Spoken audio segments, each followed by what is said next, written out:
The barn cats knew before I did. That's the part I keep coming back to, even now, 4 years on, with the lights on in every room of my house and the fuel tank full and the whole thing supposedly over. Not the sirens, because there weren't any sirens out here. Not the emergency broadcast that cut into the weather report on the truck radio, though that came later. Not the smell, though God knows the smell came too. The cats. 6 of them lived in Aaron Beeler's dairy barn. Half-feral things with notched ears and suspicious eyes that had decided, over a couple of years, that they'd tolerate me because I was the man who came around with syringes and cold hands, but also, sometimes, with the trimmed fat off a ham. That morning, they were gone. Not hiding in the haymow. Not curled in the grain room where it stayed warm. Gone. And Aaron's 42 Holsteins were standing in a single tight cluster in the far northwest corner of the pasture, packed shoulder to shoulder against the fence line, all of them facing the tree line, and all of them absolutely silent. Cows are not silent. I need you to understand that because it's where the whole thing turns. A healthy dairy herd is a constant, low, idling engine of sound, the wet tearing of grass, the grind of cud, the shift and stamp of a 2,000-pound body finding its balance, the occasional complaint when one crowds another off the good clover. It never stops. In 19 years of driving these ridges, I had never once stood in a pasture of healthy cattle and heard nothing. These animals stood like they'd been poured into a mold and left to set. And every single one of them had its head turned the same direction, toward the shadow line under the row of old sugar maples on the east edge, where the sun coming up over the ridge hadn't reached the grass yet. I'd been a large animal vet in Holmes County, Ohio, for 19 years by then. I'd seen herds spooked by everything you can imagine, and a few things you can't. Coyotes working the fence at dusk, a cracking thunderhead, a feed truck backfiring, a single white plastic grocery bag snagged on barbed wire, flapping, and 40 animals losing their minds over it like it was the devil himself. I knew what spooked cattle looked like, and this was not that. Spooked animals move. They mill, they wheel, they run the fence. They blow snot and roll their eyes and try to get their bodies as far from the threat as the wire will allow.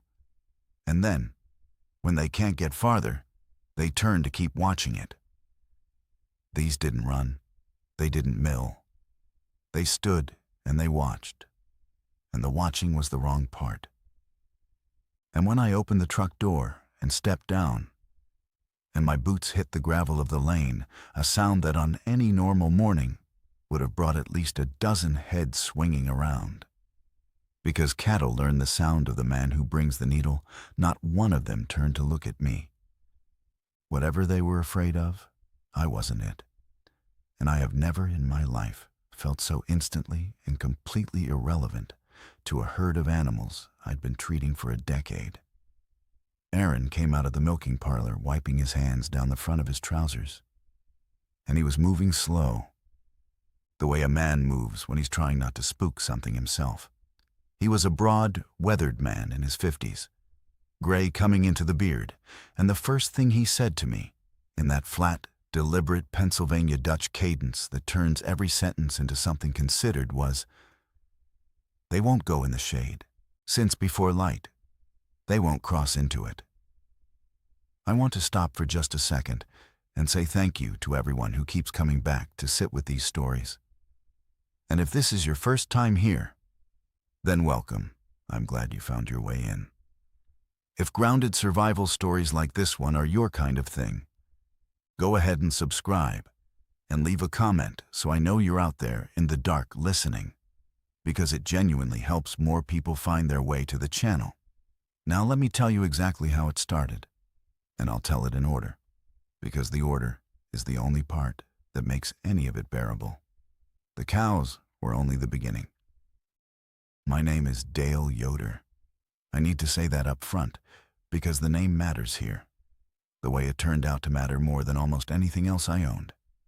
I'm English, that's what the Amish call the rest of us, the whole outside world of cars and wires and phones. But I was born into an Amish family down in Lancaster County, Pennsylvania. And I left the church at 19. Jumped the fence, they'd say. Went out into the world, went to school for a lot of years. And then came back, not to the church, but to the country. To Ohio. Because the rolling ridges and the horse farms and the plain and deliberate rhythm of the place were the only landscape I ever understood from the inside. I speak the dialect. Not perfectly anymore. Not like a man who lives in it, but enough. I know the customs. I know the difference between the old order and the new order, and the Schwartzentruber families up on the back ridges who won't put reflective triangles on their buggies. I know which households will let a man use the phone in the barn in an emergency, and which ones would sooner suffer than reach for the world's machinery. And I mean that literally now, in a way I did not mean it then. That knowledge, the dialect, the customs, the names, the sense of who these people were, is the only reason I lived long enough to be sitting here telling you this. It is also, and I have to be honest about this too, one of the reasons at least 3 people didn't. Holmes County and the settlements that spill out of it into Wayne and Tuscarawas are the largest Amish community in the world. Somewhere north of 30,000 people, spread thin across the ridges and the folded hollows, farming with draft horses, cutting hay with ground-driven mowers, lighting their homes at night with kerosene mantles and naphtha lamps, living on purpose a full century behind the rest of us. No power lines run to most of the houses. No cell towers stand close enough to matter once you drop down into the valleys, where the ridges block the signal to nothing. No televisions, no internet, no radios in the homes, no early warning of anything, ever. So when the rest of the country got the push alerts on their phones that morning, the buzz and the shriek of the emergency broadcast, these people got nothing at all. They were the last to know. They were always going to be the last to know. And I was standing in the middle of them with the only working phone for 2 miles in any direction. That morning, it was a Tuesday in the last week of September. The field corn still standing tall and gone brown at the edges, waiting on the pickers, the air already carrying that first hard edge of cold that comes sliding down off the ridges an hour before dawn, and doesn't fully burn off till mid-morning. I had a full schedule ahead of me. Errands heard first, then a foundered gelding over in Charm that had gotten into a grain bin, then a run of pregnancy checks at the Hirschberger place on the far side of Berlin. I remember, and I'm ashamed of it now, that I was mostly annoyed about the cats. I stood there in the lane before I understood anything. And I thought, one of the neighbor's dogs has finally gotten in and cleared them out. And now I'll have the mice back in the grain room by Christmas. That's where my head was. On the mice. I walked out toward the herd across the wet grass with my bag in my hand. And Aaron came with me a half step behind. And when we got maybe 40 feet from the packed cluster of animals, the whole herd shifted at once. All together, a single motion, like a shiver running through one enormous body. Not away from us. Deeper into their own corner, jamming tighter against the fence. And a sound came out of them then that I had never once in 19 years heard a cow make, and that I hope to God I never hear again. It wasn't a bellow. A bellow is a healthy, angry, frightened sound, all air and threat. This was low and continuous, and it came from all of them at the same time. A single sustained note held on 42 throats, wavering, awful, like a broken pipe organ with a key stuck down. The nearest Holstein, an old girl I'd treated for milk fever 2 springs running, was lathered white with sweat down both flanks in the cold morning air, foam standing on her. and her eyes were rolled so far back in her skull that I could see the whites all the way around the iris. A full ring of white, and she was staring, fixed, rigid, at the shadow under the maples. I turned and followed the line of her stare, and there was nothing there. Grass, cold morning shadow lying flat and ordinary on the ground, exactly where it should lie at that hour, exactly the shape the trees should throw. Nothing. I set my bag down in the grass, and I went to work, because working is what I do when I don't understand something. I got a hand on the old cow, talking low, and she didn't so much as flick an ear at me, which was wrong all by itself. I took her temperature. Normal. I got the stethoscope on her, and her heart was going like a hammer on tin, 140, 150 beats a minute. A heart rate that in any other context would have me looking for hemorrhage or shock. But no fever. No bloat, her left flank wasn't drum tight. Her rumen was still working. I could hear it turning over under the racing heart. No sign of nightshade or milkweed or any of the poisonous things that grow in a September pasture and make cattle act insane. No wound anywhere on her that I could find running my hands down her. Physically, top to bottom, that animal was healthy. Her body was fine. And something underneath the body, something I have no medical word for, was screaming so hard it had turned her to stone. I stood up slow with my knees cracking, and I looked back at the tree line myself. Really looked this time, not as a man dismissing his patient's fear, but as a man taking it seriously. Because here is a thing I've known my whole working life, and had somehow, in my annoyance about the cats, been refusing to apply. A herd does not lie. Prey animals do not have imaginations. They don't get spooked by ghost stories or bad dreams or the shape a coat makes on a hook.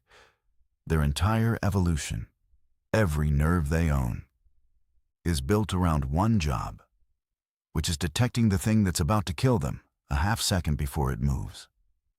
That's the whole engineering of a cow. If 42 head of cattle were telling me, with their racing hearts and their rolled eyes and that terrible held note, that something was in that shadow, then something was in that shadow.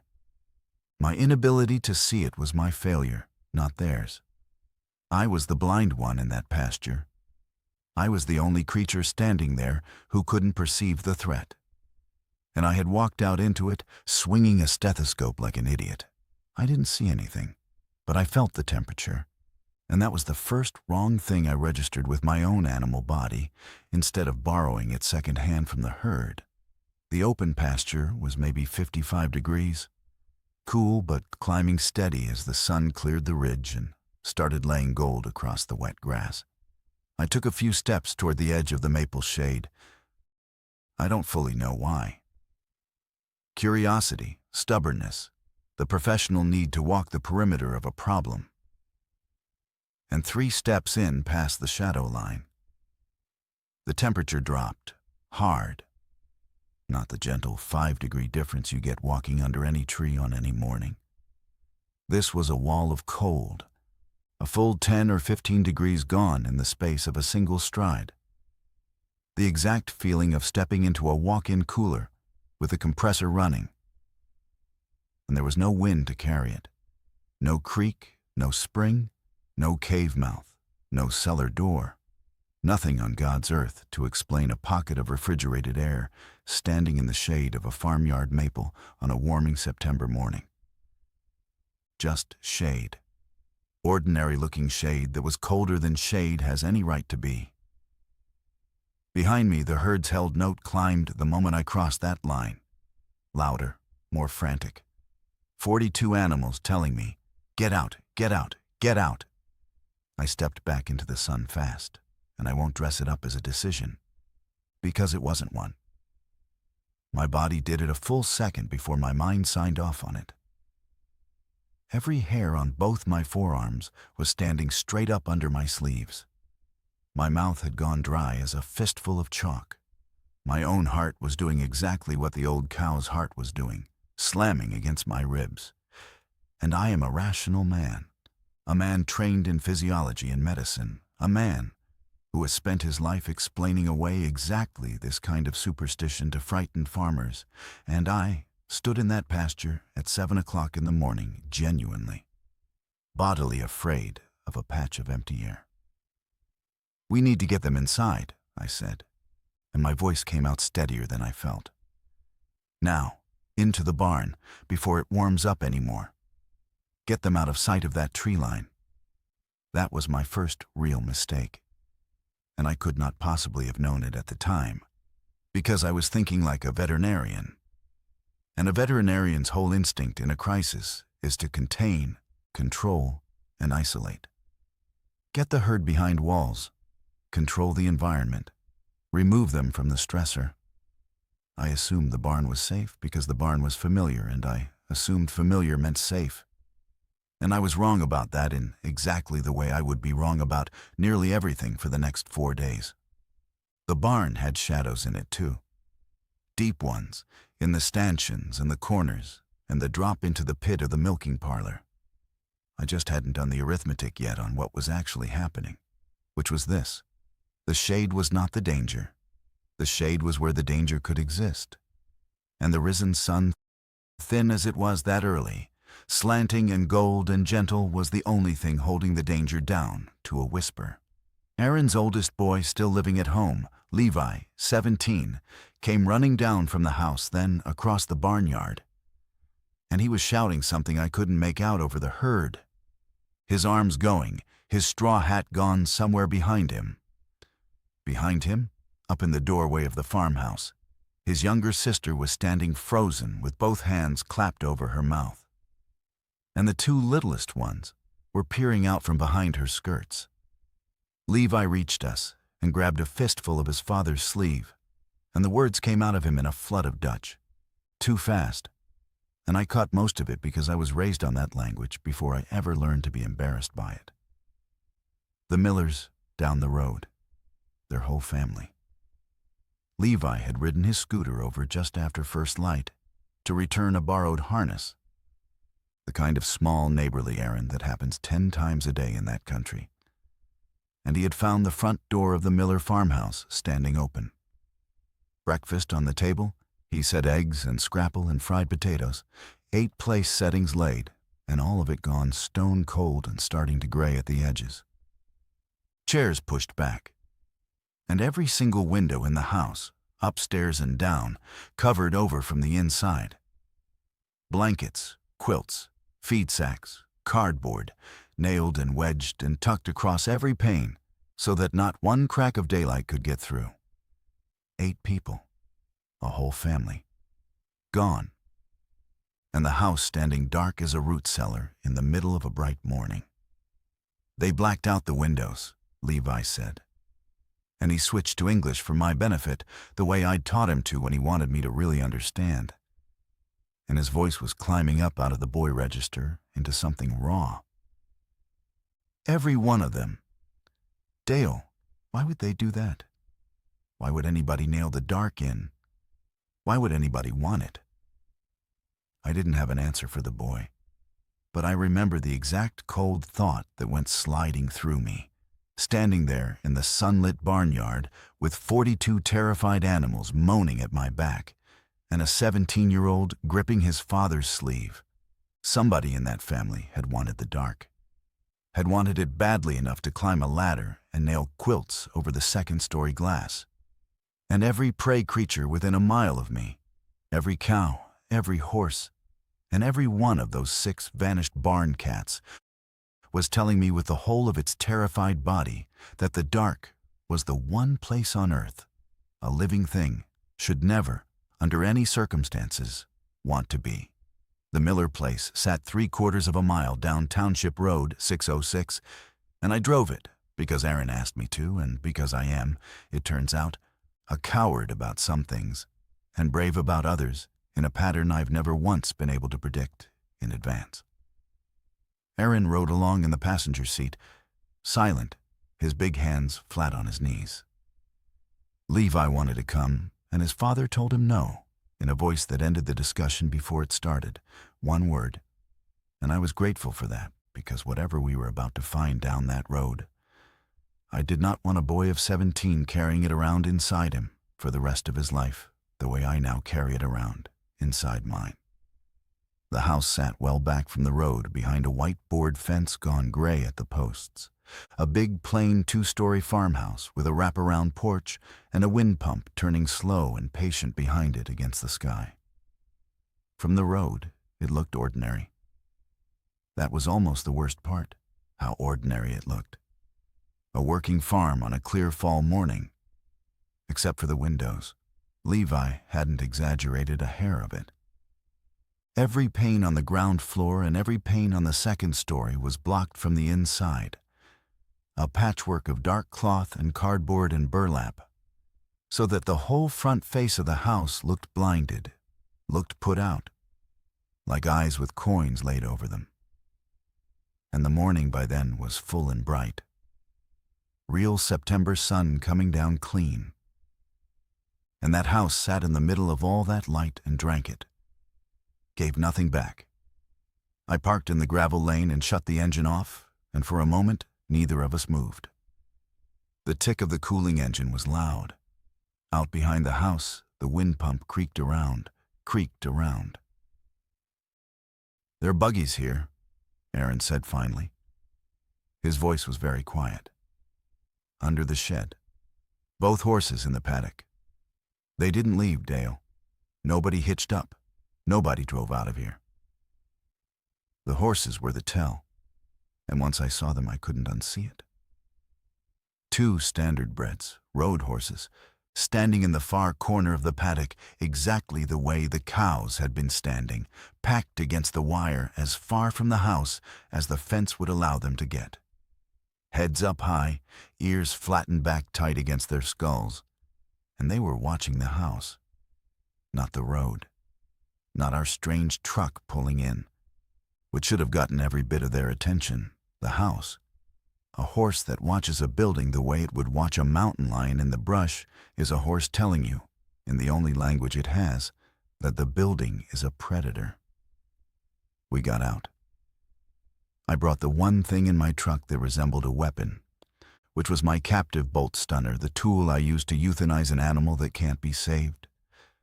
A heavy pistol-shaped thing that drives a steel bolt an inch into the skull and retracts it, humane, close range, one animal at a time. I felt like a fool carrying it up that lane. I have never in my life been so grateful to have a foolish thing in my hand. Aaron took a hay hook off the wall of the equipment shed as we passed, a curved steel point on a wooden handle, and he carried it low at his side. We didn't say one word to each other about the tools. 2 grown men walking up on a neighbor's house in broad daylight, carrying slaughter implements. And neither of us was going to pretend it was anything other than what it was. The porch boards were loud under our boots, each one announcing us.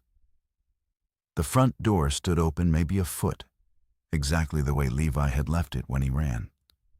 And past that gap was pure black, not dim, not shadowed, black, a solid absence, and the cold came pouring out of that doorway the same way it had come off the tree line in Aaron's pasture, that identical walk-in cooler drop. A physical wall of refrigerated air spilling over the threshold and across the porch and around our ankles. I stopped at the door. I called out. I called the family by name, loud, the way you'd call in a neighbor you didn't want to startle the parents, Jonas and Ruth, and the oldest daughter, Sadie, who I'd known since she was a red-faced infant I'd handed back to her mother after a bad night with the milk cow that nearly killed them both. My voice went into that house, through the gap in the door. And it did not come back. There was no echo, none.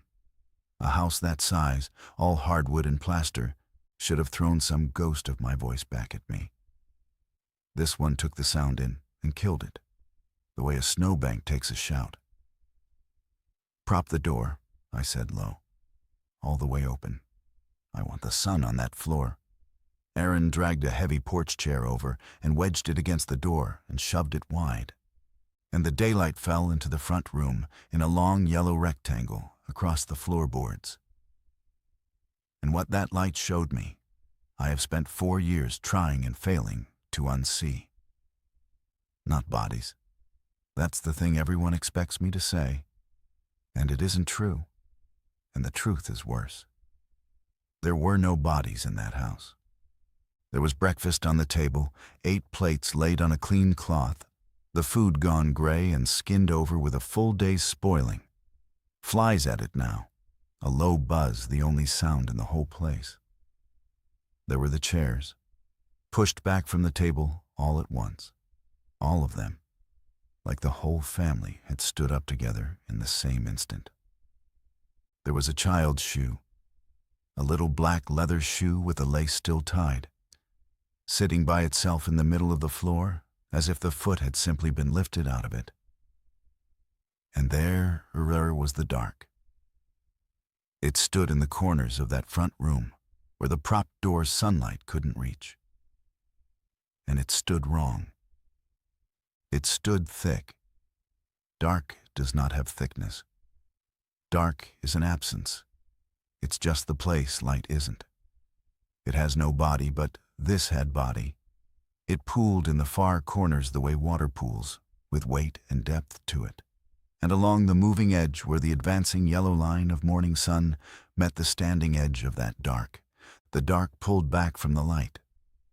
Slowly, deliberately, the way the skin on the back of your hand pulls back from a match flame.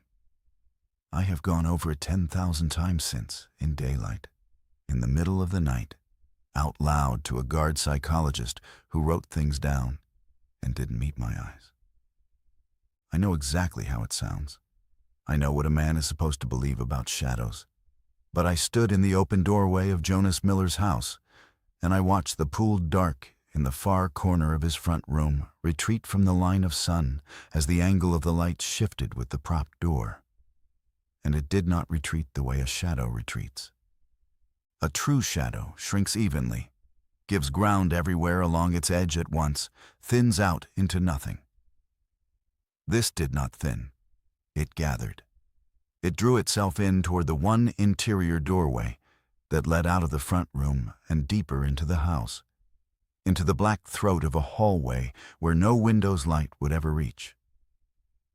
And it flowed in through that doorway the way bathwater goes down a drain when you pull the plug, unhurried, purposeful, all of it withdrawing to one point and vanishing.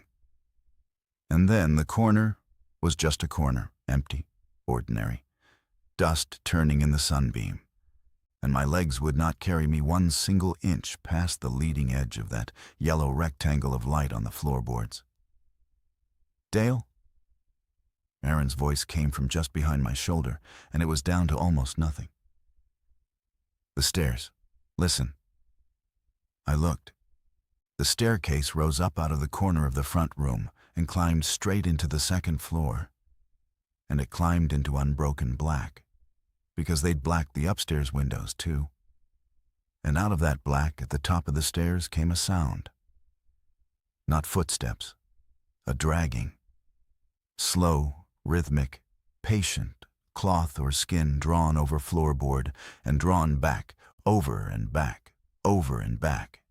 Exactly like something up there was pacing the length of a room, but could not lift its feet to do it. And underneath the dragging, so faint I had to hold my own breath to catch it, a voice, a woman's voice. And she was saying the same 3 words, over and over, in Dutch.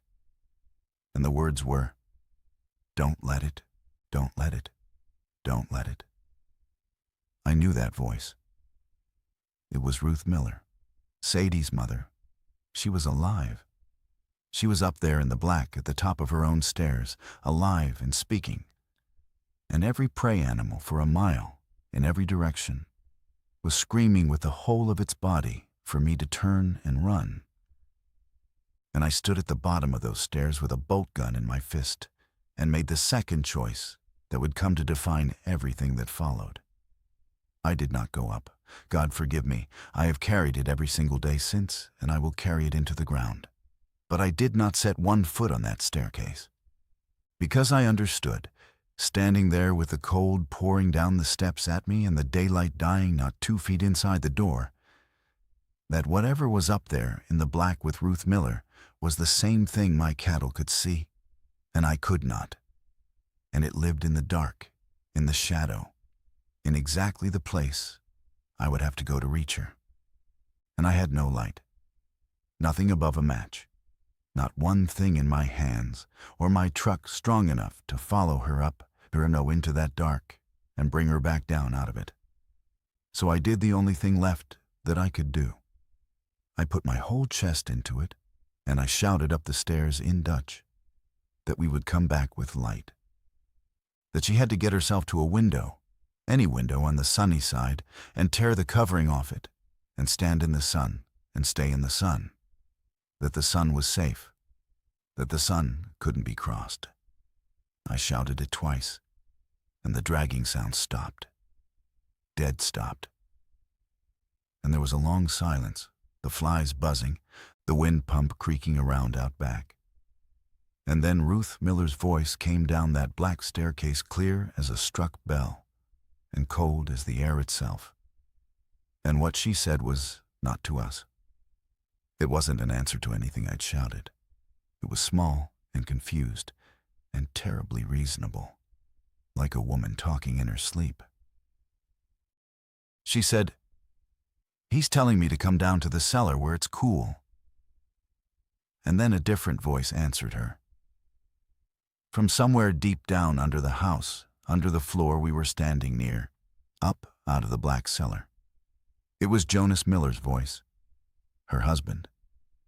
And it was gentle, and it was warm, and it was patient and loving and completely reasonable, coaxing his wife to come down out of the light and into the cool dark of the cellar where it would be easier, where she could rest, except that Jonas Miller had been dead long enough for his breakfast to spoil and skin over on the table not 15 feet from where I stood.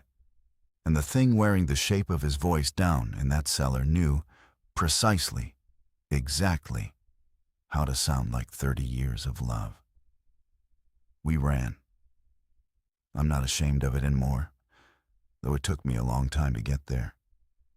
We turned and we ran out through the prop door and across the loud porch boards and down the lane into the wide Osprite sunlight. And I did not stop running until my back hit the cold metal of the truck. And the whole enormous ordinary September morning was around me on all sides. The corn, the sky, the turning wind pump. And Aaron was beside me, white as skim milk, with a hay hook still in his fist. And up in the house, faint now with distance, Ruth Miller's voice rose once more, and then it went down and down, the pitch of it dropping like a woman descending a stair. And then it stopped, and I understood, standing there sucking air in the sun, with my hands shaking on the truck bed, that she had gone down to the cellar, and that there had been nothing on this green earth I could have done to stop her, that would not have put me down in that dark right beside her. I didn't understand the rules yet. I want to be clear about that. Standing at the truck that morning, I understood almost nothing. But I had the shape of them now. The rough outline pressed into me by the herd and the tree line and that house. Light was safety. Shadow was where it lived and where it waited. It could reach into a mind through the voice of someone he loved and lost. And it was patient past any human measure of patience. And it was spreading, because if it had taken the 8 Millers in a single night, then it had come to this valley from somewhere else, arrived from somewhere, and it was not going to be satisfied with one farmhouse at the end of one township road. I got on the CB radio bolted under my truck's dash, an old set I'd never once had reason to use, mostly useless down in those hollows where the ridges eat the signal. I got static. But it was static with a shape to it, a slow rhythm underneath the hiss, a rise and fall, in and out, like something breathing right against the microphone on the other end. I turned it off fast, faster than I meant to, my thumb jamming the knob. My cell phone had 1 bar of signal that came and went as the truck sat there. I got it to load a single news page before the connection died for good. And the page used a phrase I would come to hate more than almost any words in the language. The authorities were calling it a photosensitive contagion event, which is a bureaucrat's way, a frightened man in a neckties way, of admitting that nobody on earth had the first idea what it was, only that it happened in the dark, and that the dark was where the thing lived, and that the entire instruction to the public of the United States of America was 3 words long. I read them out loud to Aaron across the hood of the truck, with my dead phone in my hand. Stay in light. That was it. That was the whole of the wisdom the outside world had to offer. Stay in light. Except that we were in Holmes County, Ohio, where half the homes had no electric light of any kind, where the sun dropped behind the west ridge by 7 and did not climb back over the east one until nearly 6 the next morning, where 30,000 human beings were about to walk straight into the longest nights of their lives with nothing standing between them and the dark but oil lamps and stubbornness and each other. And I was, as far as I could tell, the only man for miles in any direction who had read the warning in a place with no wires, no towers, and no earthly way to spread it. That's the moment. Standing at my truck in the Miller's gravel lane with a dead phone, that I stopped being a veterinarian and started being something else. I just didn't have a name for what yet. We drove back to the Beeler place fast, gravel spitting from the tires, and I laid it out for Aaron on the way, everything the phone had given me before it died, which wasn't much, but was enough to build on. It moved in the dark. It could not tolerate direct light, not just any light, I would learn, but light above some strength, some threshold. And that distinction was going to turn out to matter more than anything, and I didn't understand it yet. It could imitate voices, and not just imitate it, it knew things. It reached for the exact dead voice that would open a particular person's door. And it spread from the dark of one place into the dark of the next, so that a blacked-out house was not a fortress. It was a nest. The Millers hadn't nailed those quilts up to keep something out.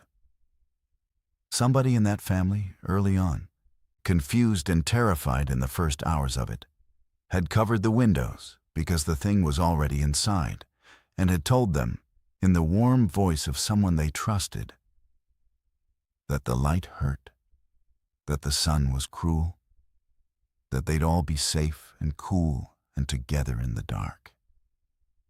And they had believed it. They had turned their own home into its den with their own hands and a hammer. So we do the exact opposite of everything they did, Aaron said. He was gripping the door handles so hard his knuckles stood out white. They shut the light out. We let it in. We open everything. During the day, I said. That part's easy. The day takes care of itself. The problem is the night. Aaron, the problem was always going to be the night.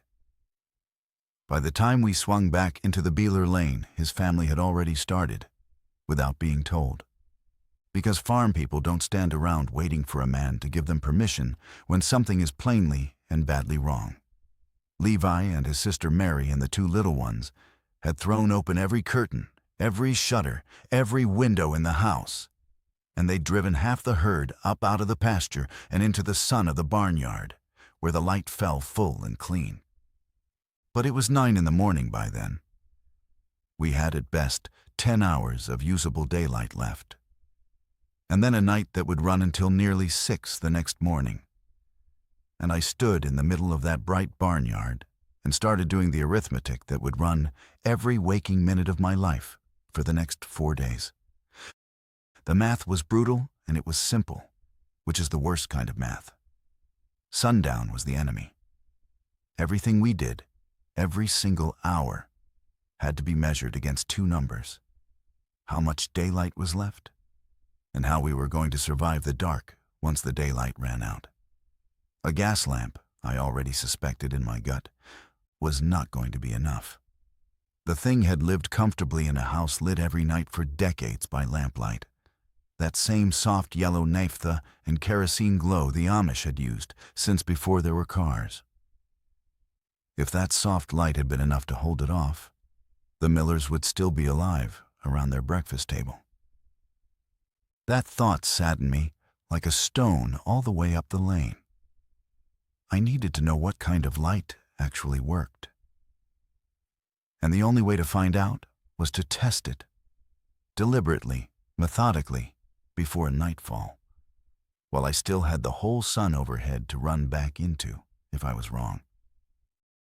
Aaron had a diesel generator he ran maybe twice a year, a heavy old thing in a shed by the milk house that he fired up only when the propane refrigeration on his big Delaval bulk tank failed, and the milk was in danger of souring before the co-op truck came. It ran a bank of work lights he strung up in the barn during the worst of winter calving halogen floods, the harsh white-blue kind that hum audibly and throw off enough heat to blister your hand if you grab the housing. I had him pull the shed doors and fire it up, and it caught on the third pull and settled into its steady diesel knock, and we ran the lights. And then I set up a test I am not proud of, and would do again in a heartbeat. I took the oldest cow in the herd, the same one from the pasture, the one reacting worst, near collapse now from hours of unrelenting terror, and I put a halter and a lead on her, and I walked her, slow, on foot, from the full sun of the barnyard toward the dim interior of the barn. And I watched her body as she crossed under the different lights, under the oil lamp I'd lit one and hung it in the aisle. She balked at the very edge of its yellow circle, exactly the way she'd balked at the tree line that morning. Planting her feet, throwing her head, that white ring showing all around her eye. The lamp did nothing for her. She could feel the thing, or the possibility of the thing, in that soft yellow glow every bit as much as she felt it in open dark. But when I led her forward another few feet under the bank of halogen work lights, into that harsh, sputtering white-blue flood, she changed. Her head came down. The tension ran out of her neck and shoulders in a long shudder. I got the stethoscope on her right there in the aisle, and her heart rate was falling. 130, 120, coming back toward something like normal.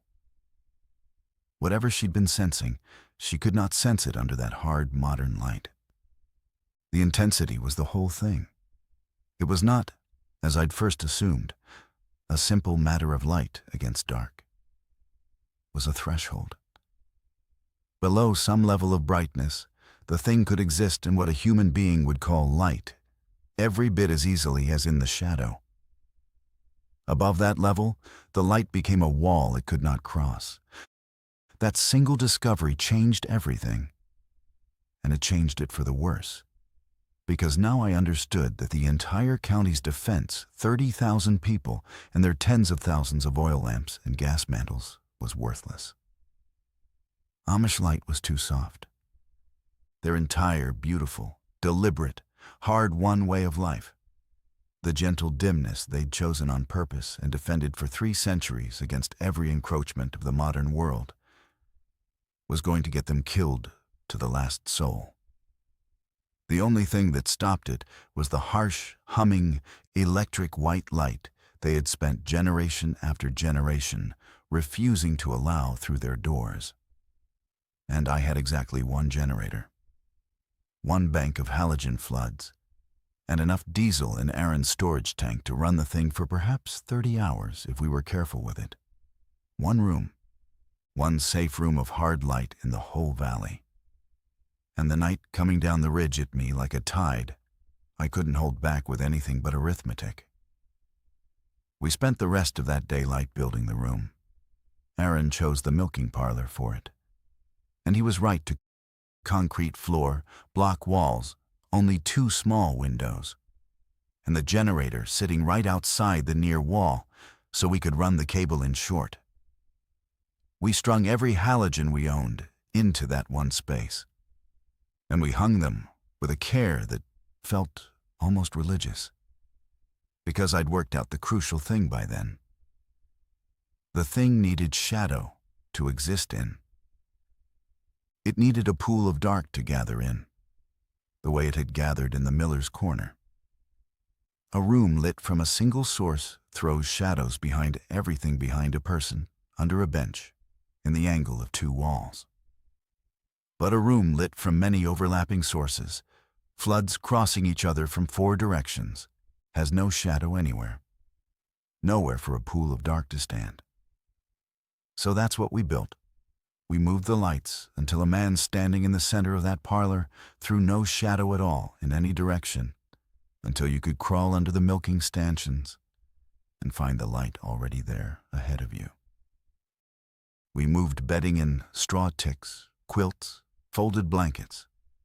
We hauled in water in the big galvanized cans and set them along the wall.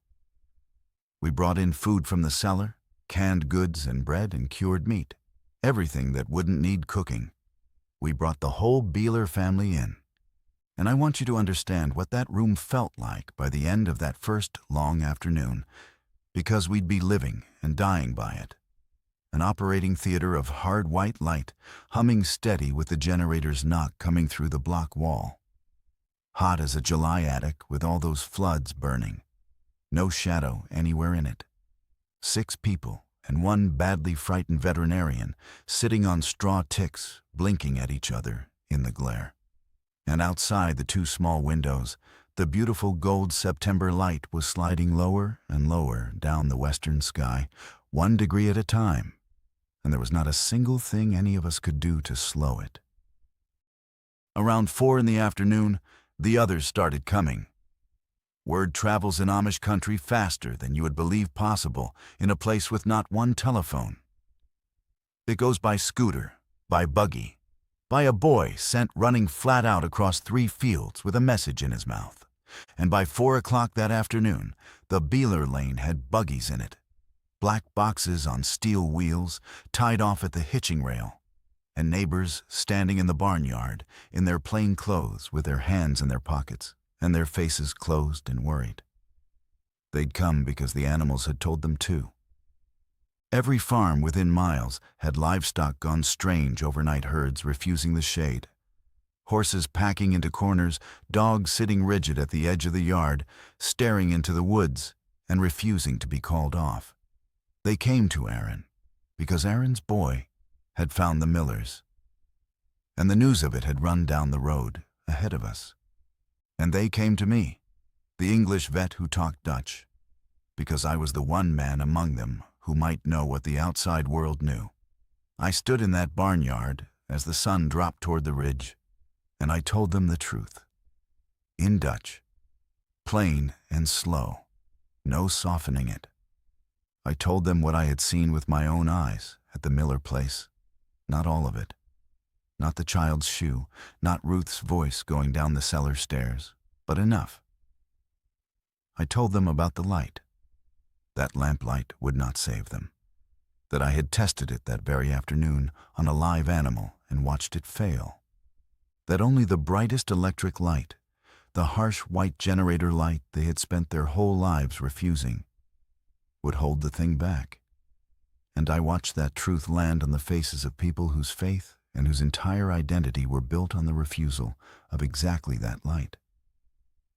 And I saw how hard it landed.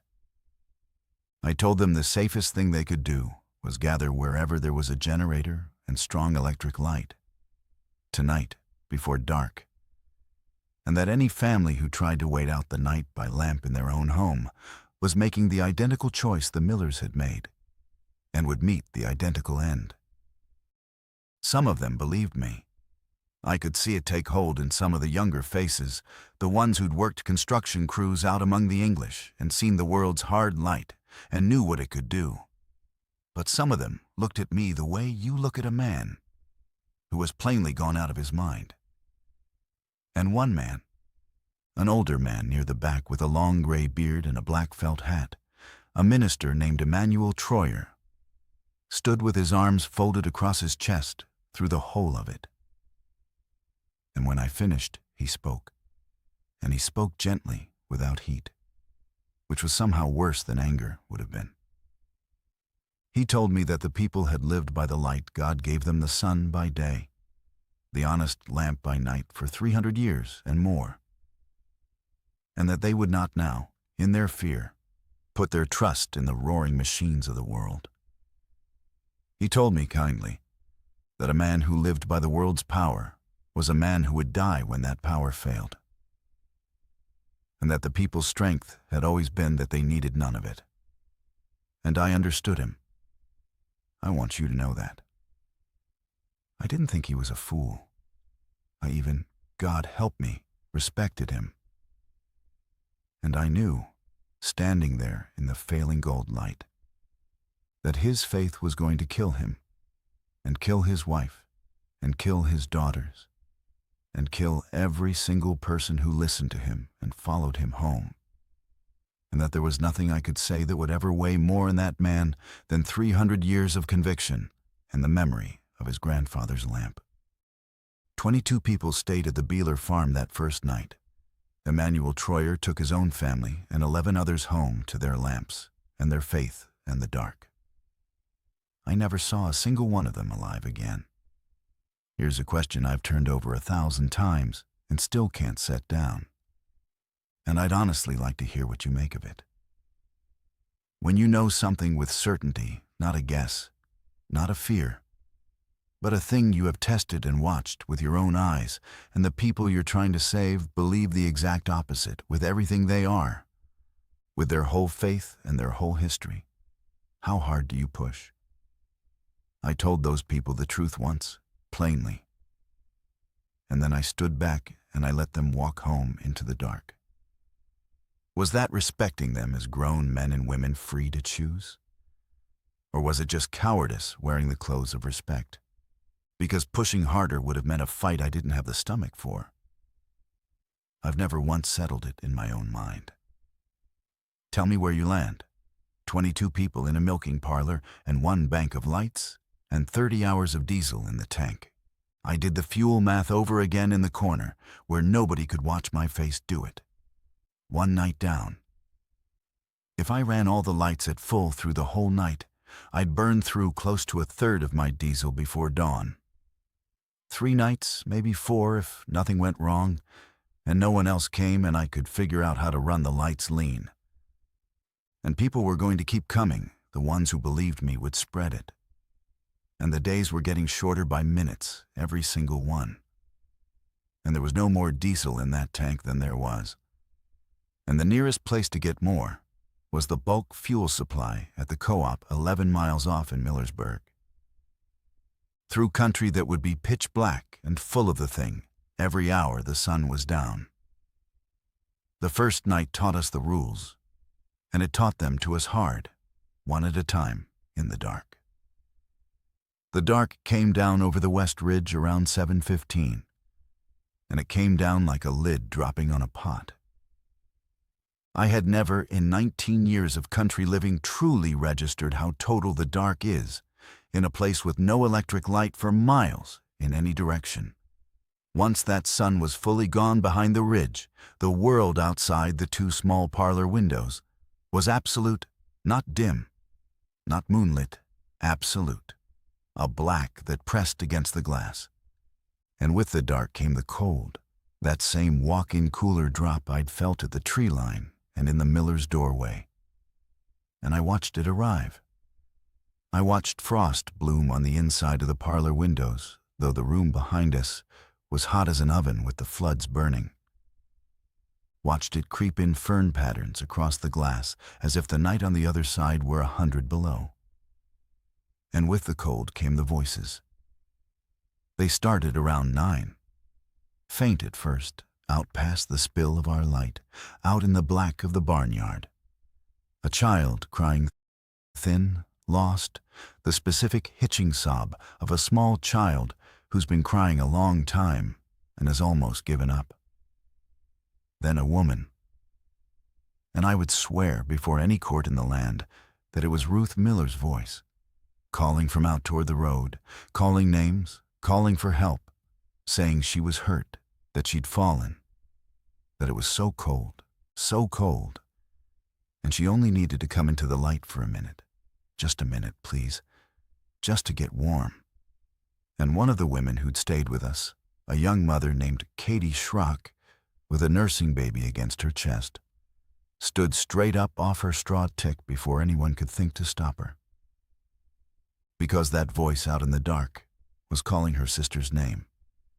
Barbara, Barbara, where are you? And it sounded exactly, precisely, down to the catch in the throat, like Katie's sister. Aaron got to the parlor door before Katie did. He was a big man, and he moved fast when it counted. And he put himself in the doorway with both arms braced across the frame, filling it. And he said one thing to her, low and level, in Dutch. He said, "Katie, your sister Barbara is 8 miles east at the Yutzi farm. You watched her drive off this morning. That is not her. Sit down." And Katie stood there, shaking for a long moment with the baby against her, staring past Aaron into the black. And then something in her let go, and she sat back down on the tick and put both her hands over her ears and rocked. And out in the dark, her sister's voice kept calling, on and on, tireless. And then somewhere around midnight, it stopped calling Katie's sister's name and started calling a different name, in a different voice. And the voice it used was Aaron's dead wife's voice. And the name it called was Aaron's. Over and over, soft, the way a wife calls a husband in from the field for supper. And I watched a good, strong, quiet man aged 10 years in the space of 10 minutes, and never once move his arms from that door frame, standing there letting the dead call him by name all night and refusing to answer. That was the rule we learned that first night. And it's the one that hollowed us all out. It could not come into the hard light, but it could stand out at the very edge of the dark all night long and reach into the light with the voices of every single person you had ever loved and buried. And it never tired, and it never ran out of voices. And it knew things it had no way of knowing. It called people by their pet names, by their cradle names, by the private names only the dead had ever used. It knew who was gone and how they'd sounded. And the only defense in the whole world against it was to not listen and to not move and to not open that door all night, every night, while it sang your own grief back to you in the exact voice you would have given 10 years off the end of your life to hear one more time. By the time the sky finally grayed toward dawn, we were all of us scraped hollow. And then the sun came up over the east ridge and the cold pulled back off the frosted windows all at once, the frost fading, and the voices stopped, not trailing off, but stopping mid-word, altogether, cut clean. And the sudden total silence in the barnyard was somehow worse than the whole night of voices had been. We had survived one night, and I understood, sitting there in the returning ordinary light with my hands over my face, that we could not do very many more of these, because a person can only hear the dead call their own name so many nights in a row, before some night they open the door on purpose just to make the voice stop, just to see. The second day was for fuel, because everything, all of it, every life in that parlor came down now to fuel. I had 11 miles of daylight road between the Beeler farm and the bulk diesel tank at the co-op in Millersburg, and I had a truck with a quarter tank in it, and I had the whole of that day to do the run in if I left the moment the light was strong enough. Aaron wanted to come with me. I told him no. I told him he had to stay and hold the light and the door here, that he was the one this group would follow and this group would break without. And that if I didn't come back, I made myself say at this farm, and these people would still need him. He knew I was right, and he hated me a little for it. And he let me go. Levi came in his place. 17 years old, steady hands, and he'd earned the seat by being the one member of that household who hadn't come apart in the night. And I wanted a second set of eyes on a road I no longer trusted to be the road I'd driven 1,000 times. We left at 7:30 with the sun just clearing the trees and the frost still white in the fence shadows. What I saw on that 11-mile drive, I will carry into my grave. The valley in daylight looked almost normal, and that was the horror of it. That's the thing I keep trying to make people understand. Fields, farms, wind pumps turning, corn standing brown and ready. But every third or fourth house I passed had its windows blacked out. Overnight, since I'd driven this same road the day before. Quilts and cardboard and burlap, and feed sacks nailed and wedged across the glass. House after house after house sitting there, in the bright, clean morning, drinking the light and giving nothing back. And I knew in my gut exactly what every one of those blinded houses meant. Emmanuel Troyer's faith had spread down that valley overnight, faster than any warning of mine could travel. They'd gone home to their lamps, all of them. And in the dark, the thing had come to each house in turn. And it had told them, in the voice of a father or a child or a dead grandmother, that the light hurt, that they should cover the windows, that they'd all be safe and cool and together in the dark. And they had believed it. House after house after house. I saw a family standing on a porch as we passed one place. 4 of them, a man and a woman and 2 children, standing perfectly still in the shade of the porch roof in the full middle of the morning, all 4 of them facing inward toward the black open doorway of their own home, motionless. And not one of them turned so much as a fraction of an inch to watch my strange, loud English truck go by on the road. I did not stop. Levi turned in his seat to look, and I put my hand on his shoulder, and I said, "Don't." And I looked at the road, and I drove, and I did not stop. That's another one I carry, and it doesn't get lighter with the years. "Why aren't they moving?" Levi asked. His voice was very small. "Why are they just standing there like that?" "Because it's talking to them," I said. "And they're listening. Watch the road for me." We reached the co-op in Millersburg a little after 9, and the fuel was there in the big bulk tank, and the pump was electric and dead no power to the town. The grid down, the streets empty of everything but a few dead cars pulled crooked to the curbs. So we did it by hand. We found a length of hose, and we broke into the tank's fill fitting with the tools out of my truck box, and we siphoned it, taking turns with our mouths on the hose and spitting the first foul mouthful of diesel into the gutter. And we filled every container I'd thought to throw in the truck, 2 40-gallon barrels, a stack of 5-gallon jerry cans, 40 gallons of diesel in all, enough to buy us maybe another 60 hours of hard light if I ran it lean. My mouth tasted of fuel for 2 days after. And it was on the drive back, with the truck riding heavy and low on its springs from all that weight. The day already tilting past noon, and the shadows starting their long lean back toward evening, that we found the other survivors. And that's where I met the man who was going to sell us all out. His name was Curtis Rhodes, and he was English, like me. And I want to be fair to him even now, even after everything he did, because the thing about Curtis that I've never been able to get comfortable with is that he wasn't a villain. He wasn't cruel. He was just a man who sat down and decided, coldly, that his own life was worth more than the arithmetic said it was worth. And I think most of us would very much like to believe we are not that man. and I am no longer sure that any of us truly knows what we are until the dark comes down and starts calling our name.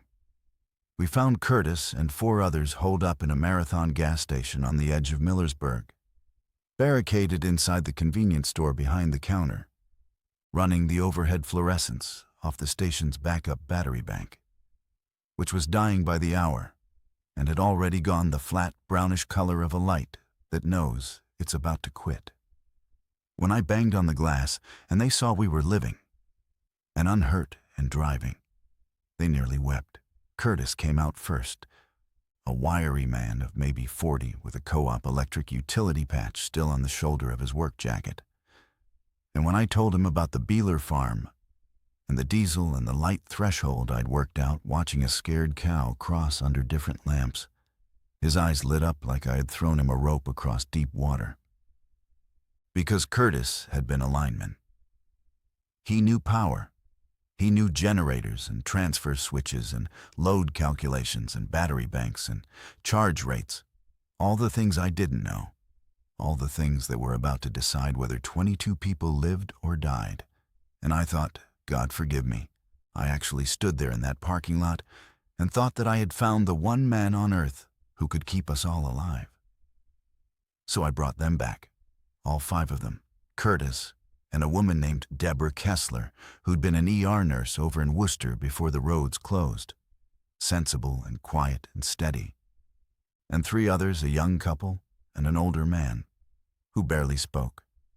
I brought the electrical expert home to my one island of hard light, and I was, I'll admit it, quietly proud of myself for it. And Levi sat silent in the back seat the whole way home. He only said one thing to me, low, right as we turned into the Beeler lane and the parlor lights came into view glowing through the 2 small windows against the deepening afternoon. He said, he counted our fuel cans back at the station when you weren't looking. He counted them twice, and he looked at the truck's fuel gauge when we got in. And I told the boy, gently, that he was being unfair to a frightened man doing what frightened men do, which is to take stock of what might keep them alive. And I was wrong, and Levi was right.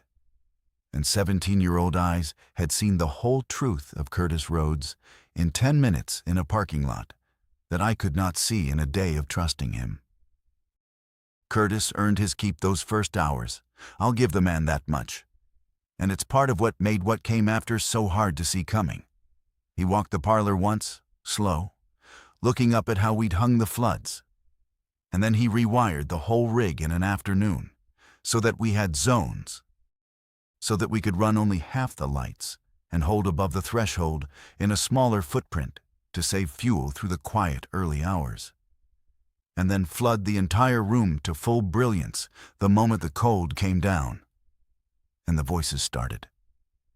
It doubled our diesel's reach at a stroke.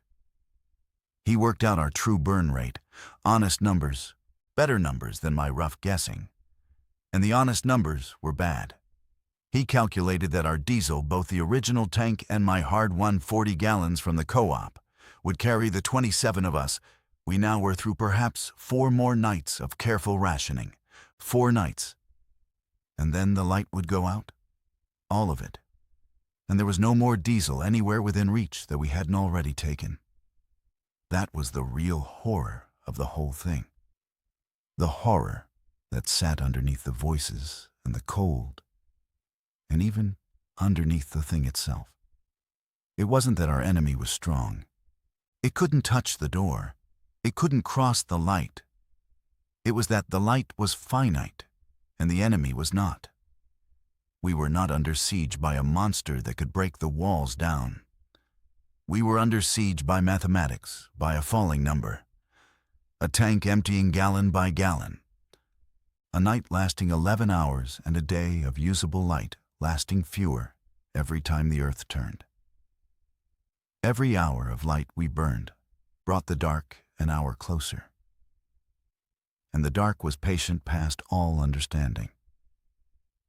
And it only had to win one single time. We had to win every night, forever. Curtis understood that arithmetic better than any of us, because he was the one keeping the ledger. He understood it so completely that on the third night, he did the thing that the arithmetic tells a certain kind of man to do. He worked out that the light would last a great deal longer for one person than it would for 27. But I'm getting ahead of the worst of it, and I promised I'd tell it in order, because the order is the only thing that makes it bearable. And I mean to keep that promise to you, the way I couldn't keep the ones I made that week. The second night was the hardest of all and the most important, because that was the night we tried to save the Troyers, and failed, and learned the last of the rules. Around 11 that second night, deep in the worst of the voices, a boy came out of the dark into our light. Not a voice this time, a real boy. Flesh and blood, maybe 14. One of Emmanuel Troyer's sons. And he came stumbling up the lane, into the edge of our light spill barefoot, and blue-lipped, and shaking so hard he couldn't get words out. And we pulled him inside fast, and Deborah the nurse wrapped him in 3 quilts, and got him down near the generator's warmth, and worked his cold hands between hers. He was real. That was the thing we had to be sure of. And I made sure I watched him blink at the hard light and wince, and put his hand up against it. And the thing hated the light. So a boy who winced at it was a boy and not a thing. He'd run 4 miles in the black, and when he could finally speak, what he told us, through chattering teeth, went like this. The thing had come to the Troyer house the very first night, and Emmanuel had done exactly, precisely what the Millers had done, covered every window, gathered his whole family in the front room by lamplight, and prayed all night, sure that faith and the light God gave was enough. And on the second night tonight, the lamps had begun to go out on their own, one at a time, wick by wick, though there was no draft. And his father's voice had begun to come up out of the cellar telling them all, softly, to come down where it was cool, except his father was standing right there in the front room, right there in the last of the lamplight, with his mouth shut, when the voice that was his came up out of the dark below. And the boy had run out the back and into the fields, and run 4 miles in the dark toward the one glow he knew of, ours.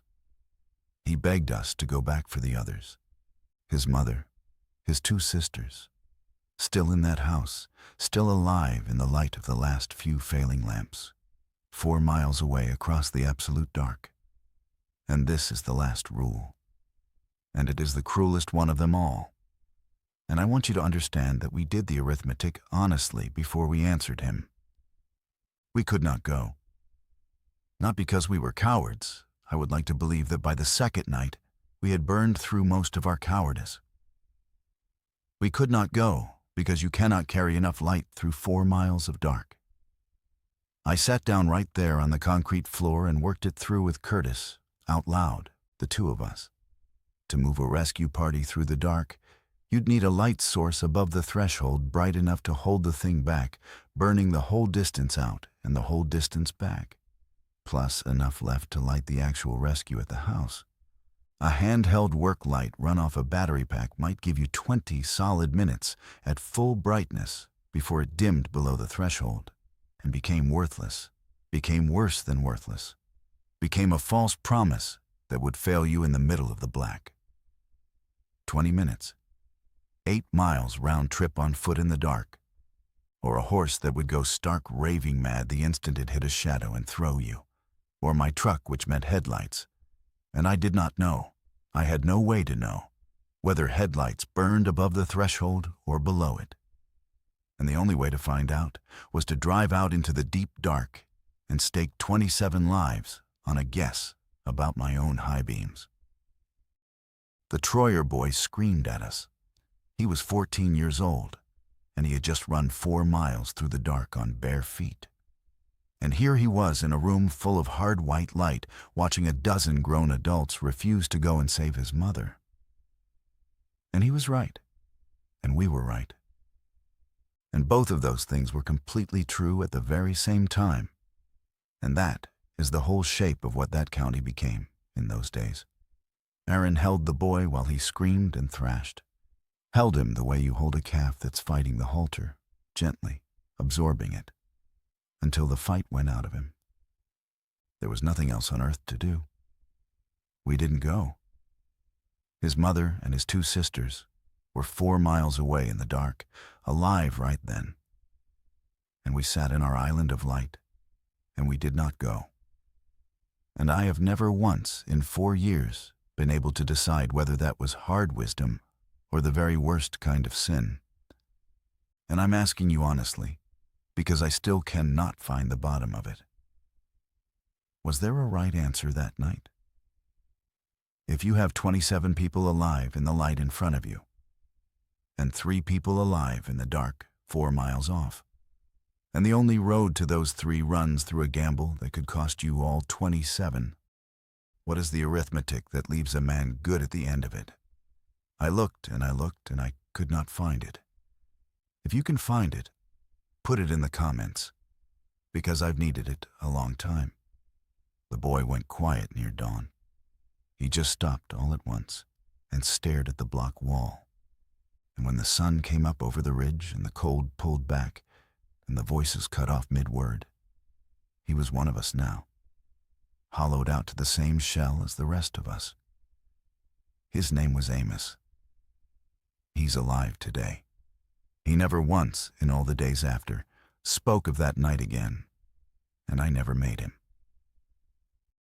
Which brings me to the 3rd day, and to Curtis, and to the thing he took. By the 3rd day we had a system, and I'll be honest, Curtis had built most of it, and he'd built it well, like a real operation. And that's the part that still turns my stomach. During the daylight hours, we ran scavenging crews. We'd stripped every halogen and LED work light and portable battery bank out of 3 neighboring farms. We'd found a second small generator at a shop up the road. We'd rigged a charging station so that for the first time, we had a bank of portable battery-powered lights that could each hold above the threshold for a stretch. That was the thing that changed the game, or should have. Portable light. Light you could carry.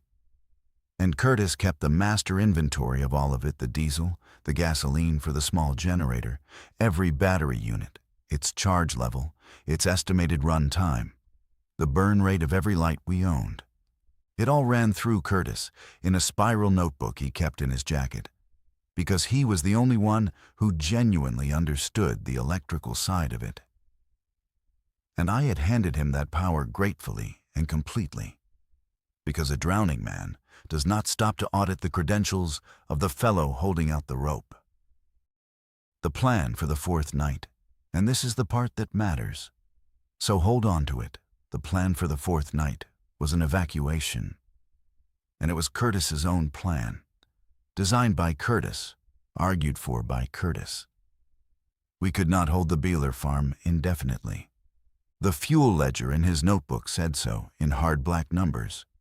But Curtis had worked out that if we pooled every portable battery light we'd scavenged and carried the small portable generator along on a garden cart to top up the batteries as we walked, we could make a moving bubble of hard light. A walking island, bright enough all around its edges to hold the thing back, and march the entire group the 11 miles up the road to Millersburg, where there was at least a chance the guard or the grid or somebody had by now established a lit safe zone. It was a good plan. It was, as far as any of us could see, the only plan.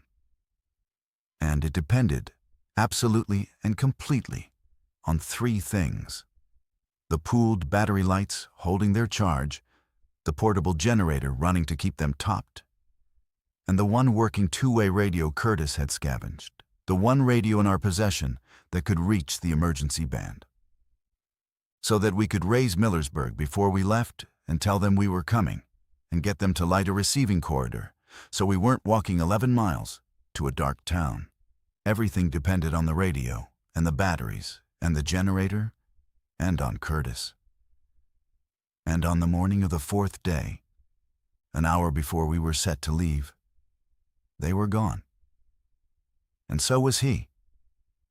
I found it the way you always find these things, through an absence that registers as wrong a full second before your conscious mind understands why. I went to the supply corner to start loading the battery bank into the garden cart, and the corner was too empty. Wrong empty. The big battery cases were still there, stacked neat where Curtis had kept them. But when I bent to lift the first one, it came up, light in my hands. Wrong light, weightless.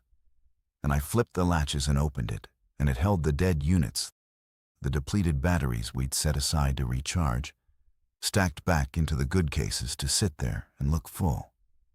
I opened the next case. Dead ones. And the next.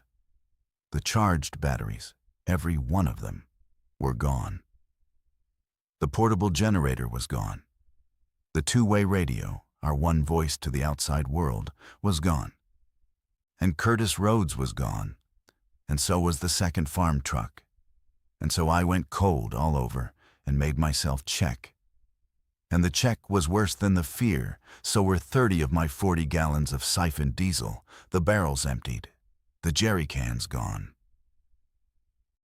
He had left us the dead batteries stacked in the good cases so that we would load them into the cart and not discover the swap until we tried to switch them on. He had taken the working lights, the generator, the radio, and the fuel, and he had driven out through the front gate at first light. The 1 hour of the whole cycle when the dark pulls back and the roads are safe. And he had left 26 people in a farm with perhaps one more night of failing light. No way to call for the receiving corridor, and no moving bubble of light to walk out in. He had done the arithmetic exactly the way I had done it, night after night, in the corner where no one could see my face. He had simply solved it for a different number of survivors. 1. Deborah found the note. He'd left it on the bulk tank where I'd be sure to see it. And that's the part I have never been able to make peace with, because it wasn't a cruel note. That's what I can't get past, 4 years on. It was reasonable. It was written in a steady hand by a man who had thoroughly, calmly convinced himself. He wrote that the convoy plan wouldn't work with this many people, and here's the thing. He was probably right about that. That's the poison of it. That the light bubble couldn't hold above threshold with 26 people's movement constantly breaking up its edges. That he'd run the real numbers, and a group that size trying to walk 11 miles through the dark was going to fail somewhere, out past the last farms, and that he was not going to lie down and die because the rest of us couldn't accept plain math. He wrote that he was sorry. He wrote that he was taking what he needed to make it out alone, because alone was the only configuration the arithmetic said survived. And at the bottom, under his signature, he wrote the line I still hear in his flat, steady voice every time I close my eyes in a dark room. He wrote, "I'm not the monster here. I'm just the one willing to say out loud what the light can afford." Aaron read it over my shoulder, silent. And then he was quiet for a long moment. And then he said the thing that turned my grief into something colder and older. He said very low, "He left us the dead batteries in the good cases, Dale. So we'd pack them into the cart and not know until we were already out in the dark. Miles from home, in the deep part of the road with no farms." And that was it. That was the true betrayal. And it took Aaron's plain, quiet voice to make me see the whole shape of it. Curtis hadn't just abandoned us and taken the light. He had rigged it so that if we'd gone ahead with the evacuation, he himself had designed his plan, that he knew we'd follow, that he'd spent 2 days selling us on. We would have gotten a mile or two down that road, out past the last lit farm, deep into the black stretch where the woods close over the road, and then, all at once, in the middle of nothing, our lights would have died in our hands. The dead cases. And we'd have been standing there in the deep dark, 11 miles from anywhere. 26 people, with the thing all around us and no light left and no way back. He had engineered our deaths, quietly on paper, as cover for his own escape, so that when he took the fuel and the radio and the working lights, there would be no one left alive behind him to come after him and take any of it back. That was the true betrayal. Not that he took our light, that he had carefully packed our deaths into our own supply cases and driven off in the safe morning sun. So we would carry the death he'd built for us out into the dark ourselves and never see it until it was far too late to turn around. We had, by Curtis's own honest ledger from 2 days before, 1 night of light left in the original generator's remaining diesel, 10 gallons. He'd left us the 10 gallons that were too much trouble to siphon out in the pre-dawn dark and taken the 30 easy ones from the open barrels. 10 gallons, 1 night, run lean, if we ran the zones and burned nothing we didn't have to. And it was the 4th day already, the sun climbing. And after this 1 night, there would be no light at all. And the nearest lit refuge was the 11 dark miles up the road that Curtis had just made impossible to cross. So here's where I have to stop and ask you the question I most want your answer to, more than any other in this whole thing. Because we sat in that milking parlor on the 4th morning, 26 frightened and exhausted people, and we actually said it out loud to each other. If Curtis Rhodes had walked back through that door, and he might have, the road was bad. The second truck was old and unreliable. An axle or a fuel line could have stranded him and driven him back to the only light he knew if he had come walking back up that lane. What would we have been within our rights to do to him? He had taken our light. He had taken our voice to the outside world. He had packed our deaths into our own crates and driven off in the sun and left us to carry them out into the dark. What would you have done if he'd come back? Tell me honestly in the comments, because the answer the 26 of us came to that morning still keeps me awake in a fully lit room. And I need to know whether you'd have come to the same one, or whether you're a better sort of people than we turned out to be by the 4th day. We never got to find out, and I'll tell you why in a moment. But first, I have to tell you what Curtis's arithmetic got wrong, because it's the reason any of us are alive to be told about. Curtis had solved for the wrong variable. He had assumed all along, without ever questioning it, that the 11 miles to Millersburg were the only way out, the only refuge. And he had assumed that a smaller light burns longer and that therefore 1 man alone in a truck with all the batteries was the winning configuration. And on paper, in the notebook, he was right about both. But Curtis had never been Amish. And Curtis had never been a country veterinarian. And Curtis had spent that whole 11-mile drive home from the co-op with his eyes on the road and the fuel gauge, while I had spent it with my eyes on the animals. And the animals had taught me, over 19 years and 4 terrible days, the one thing Curtis never learned, sitting in his fluorescent convenience store with his ledger. The sun was not the only light above the threshold. Fire was. Not lamplight. We knew lamplight was too weak, that soft yellow mantle glow that the thing could stand in as easily as the dark. But real fire. Big fire. Bright, hot, roaring, overwhelming fire. I had tested it the night before, quietly, telling no one why.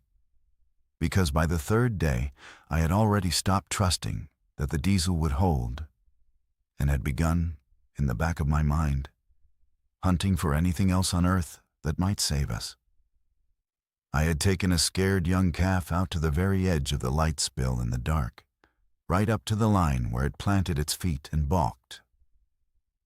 And I had struck a road flare from my truck's emergency kit, one of those red highway flares that burns with a fierce, sputtering magnesium glare you can see a mile off.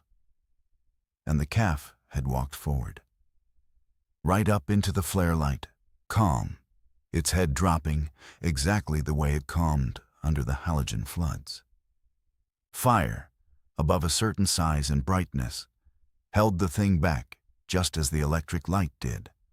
And Holmes County, that beautiful, deliberate, backward, 100 years behind place, with no electric grid and no wires and no towers, that county had one thing in absolute, endless, God-given abundance that Curtis in his modern electric world had never once thought to count on his ledger.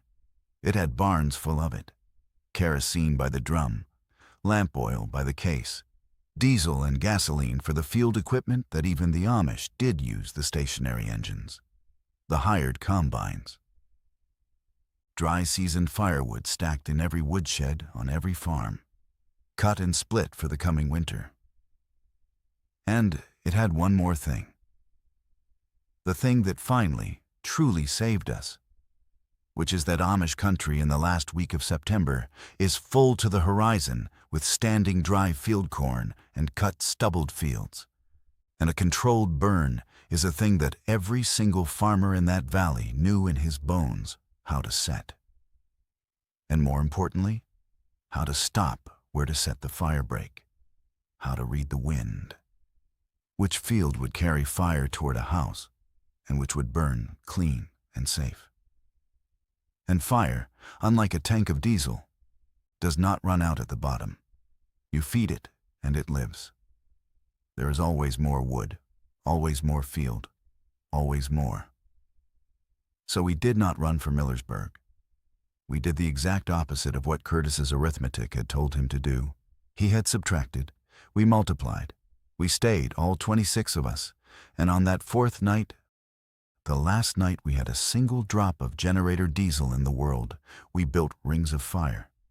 Aaron knew every barn and every woodshed and every fuel drum for 2 miles in every direction, knew whose field was cut and whose was standing, knew the wind the way he knew his own hands, knew which way it would carry and which fields would send fire toward a family's house and which would burn down clean to the dirt and stop at the plowed edge.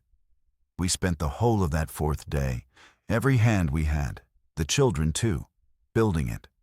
We ringed the entire Beeler farmyard with fires, burn barrels spaced around the perimeter, brush piles staked and soaked, a controlled edge burn set into the cut cornfield to the west where the thing always came from. Kerosene-soaked torches driven into the ground on stakes in a wide circle. Everything positioned and lit and tended, so that there was no pool of dark anywhere within 100 yards of us in any direction. The generator floods were the inner ring, close around the parlor, and the fire was the outer ring, a great burning wall thrown out around the whole farmstead. And we had firewood stacked and lamp oil and diesel and the whole cut valley to feed it, not for one night, but for as many nights as it might take. Because unlike Curtis's stolen batteries running down in the back of a truck, the fuel for fire was the fuel of that whole century-old way of life. And there was more of it standing in that one valley than in any city in America. The thing came that fourth night the way it always came, riding down the ridge on the cold with the voices out ahead of it. And this time, the voices were Curtis's too. It had gotten him. Somewhere out on those 11 dark miles, exactly as he had feared and exactly as, God help me, I would never have wished on any man. And now his flat, steady voice stood out at the edge of our firelight in the dark, calling that he'd made it, that he'd reached Millersburg, that there was a lit safe zone up the road, and we should come out and follow his light to it. His own trick, his own plan, turned back and used against us, in his own voice, coming out of the very dark he had driven himself down into and lost. Not one of us moved toward it. We knew that voice now for what it was, the way we'd learned to know all of them. We had learned the last rule, the one that costs the most to learn, which is that the dead and the lost always call sweetest, and most reasonably at the exact moment They most want you to walk out of the light and into the dark to reach them. The fire held. All that fourth night, the great burning ring around the farmyard held, and the voices battered against it from out in the black and could not cross it. And in the gray of the morning, the wide circle of ash around us was the first thing I had seen in 4 days that felt like a wall instead of a countdown. Not a number falling toward zero. A wall we could rebuild every single day out of what the land freely gave. We held that farm for 11 more days on fire, until the guard finally pushed a lit corridor down from the north vehicle floodlights and towed generator light towers, and a burned fire break scraped and torched the whole way ahead of them, and they found us by our smoke. 26 people ringed in ash and standing flame in the one farmyard left lit in the whole valley.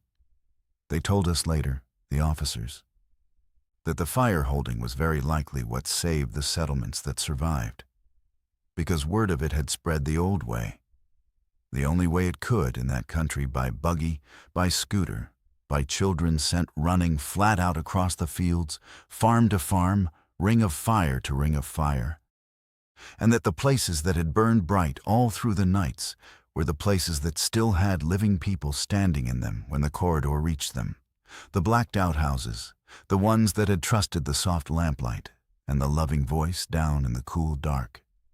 Those the officers did not talk about, and I did not ask.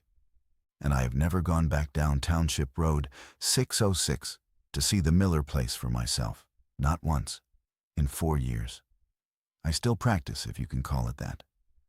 There aren't many animals left in those particular hollows now, and the ones there are don't care for the dark, and neither do I, not anymore, not ever again. I keep a diesel generator and a full fuel tank, and I keep, in every single room of my house, a light burning above the threshold that a scared calf taught me to measure. And I have not once in 4 years slept in a room where a shadow could pool and stand in a corner. Aaron rebuilt his herd, slow, over 2 years, and he milks again, and the cows are calm again, which is its own kind of mercy. Levi is a grown man now and married, and he was right about Curtis Rhodes from the first 10 minutes in that parking lot. And I have told him so more than once, to his face, because a boy who saw true when a grown man saw wrong deserves to hear it said out loud by the man who was wrong. And Amos Troyer, the boy who ran 4 miles through the dark, lives near me still, and he keeps his own lights burning, and neither of us has ever once spoken of the night we didn't come for his mother, and we never will. I think about the arithmetic all the time. Curtis wasn't wrong that the light was finite, and that the dark was patient, and that the numbers were merciless and did not care about any of us. He was only wrong about one single thing, and it turned out to be the thing that decided everything. He believed that survival was subtraction, that the way you last is by having fewer people to divide the light between, that you win by having less to share. And on the ledger in his jacket pocket, he was right. But the truth of that valley turned out to be the exact opposite of his ledger. We did not survive by burning less. We survived by burning together, by there being enough of us, 26 pairs of hands, to gather the wood and cut the fire breaks and hold the perimeter through the nights and stay awake in shifts through the calling of the dead, and keep one another from walking out the door when a mother's or a wife's voice came out of the dark. One man alone in a truck full of stolen batteries had exactly as much light as his batteries held, and not one single hour more. And when they ran down out on that black road, the dark took him on the very first night. 26 people around a fire had every barn and woodshed and standing field in the whole county, and the will to keep it lit. And we are still here. I've told you what Curtis did. I've told you the note he left and the line he wrote at the bottom of it. And I've told you that the 26 of us came to an answer that fourth morning about what we would have done if he had walked back up that lane. But I'm not going to tell you our answer. I want yours first, because I've made my peace, or something close to it. With almost everything else, from those 4 days the Millers I couldn't follow up the black stairs, the Troyers I couldn't cross the dark to reach. Ruth Miller's voice going down and down into that cellar with her dead husband coaxing her the whole way. I've made my peace with all of it. With the choices where there was no right answer, and I finally accepted that there was no right answer. That some nights just don't have one in them. But Curtis is the one I can't set down and can't settle. He did the arithmetic right, and he chose wrong, and the dark got him for it out on that road. And some nights I lie in my lit room, and I think that was justice, plain and clean.